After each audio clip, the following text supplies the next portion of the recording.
No single task sounds easier than defeating 3 mythical monsters and garnering all the fame that comes with it. However, much like anything that says roguelike, the setup ensures countless defeat and just as many one more run moments. So is Monster Slayers your next deck building obsession? Let's take a deeper look.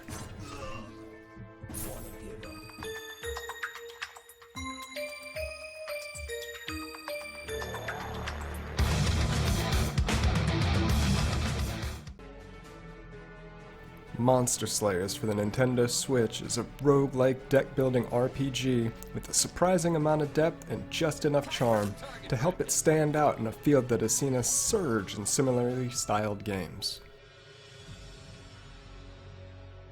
From the start, players are tasked with creating a character from one of the varying classes like the Knight, the Cleric, but it also adds in specialty classes like the Merchant and even a Dragon. There's a decent amount of depth here, allowing the players to create a unique avatar, even with custom voice sounds. Unfortunately, the first issue with Monster Slayers rears its ugly head. The UI is just not good. The text is extremely small, reminding me of the launch issues from the original Dead Rising and the advent of the HD era. In handheld, this is very apparent, which adds to the chaos with an already clunky interface.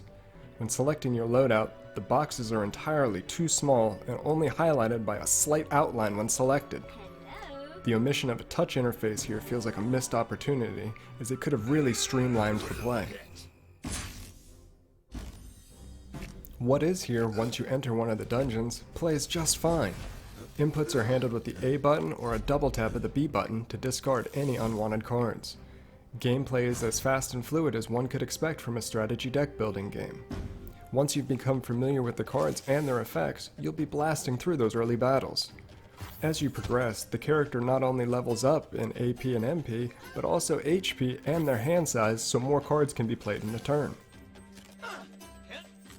In addition, as the quests are undertaken and more monsters are slain, a separate fame level is raised.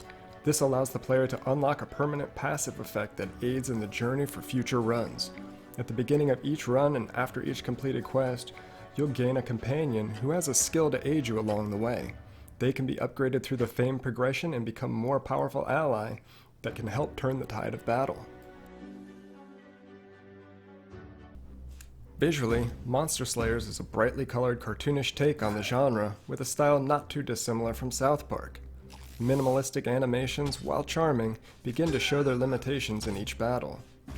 The characters have a single attack animation, and this even extends to their magic attacks, where the fire spell and ice spell basically look the same. The only real difference here can be seen when the spell strikes an enemy, as different colors pop up along with the damage and coinciding effect. The enemies suffer the same fate.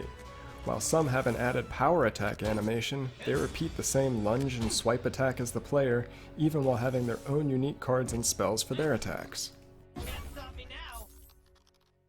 Gameplay-wise, Monster Slayers is simplistic but deep.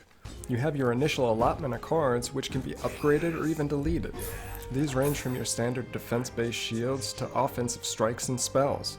Some cards must be played in a certain order in order to fully maximize their benefits. Through trial and error, you'll find a strategy that best fits your character, especially given their current situations. The story, or lack thereof, is delivered through text before undertaking the initial quest. Each character class has their own motivations, but all require besting 3 legendary monsters and returning home for all the glory. Initially, I was excited as I thought the game was going to be fully voice acted, but this was just not to be. At the onset, in the character creation, you're able to select a voice for your character, but this is limited to just taunts, celebrations, and the grunts of battle. The music, while fitting, is more of an afterthought here. It sits harmlessly in the background. Oftentimes I found myself waiting for it to swell as the battle ebbed and flowed, but alas, it was just not up to the task. These quibbles aside, what we have here is a very competent, deep, and enjoyable experience. Monster Slayers continues to pull me back into its dungeons as I quest to become the greatest hero ever. Fun, tactical, and rewarding, Monster Slayers is a deck-building RPG that shouldn't go overlooked. Keep your eye on the eShop as this one goes on sale often bundled with other titles like Frost, which is a fantastic survival card playing game, and these come in usually cheaper than the price of one of them. Thanks for checking out the review. If you like what you saw here, do me a favor and hit that subscribe button, and if you want to know exactly when the video hits, make sure you hit that bell icon to turn on your notifications. Also, be sure to check the description where you find all your links to my social media where you can keep up with all the things I've got going on, including those changes I alluded to in the previous video. Until the next time, this is TF Banana. Peace!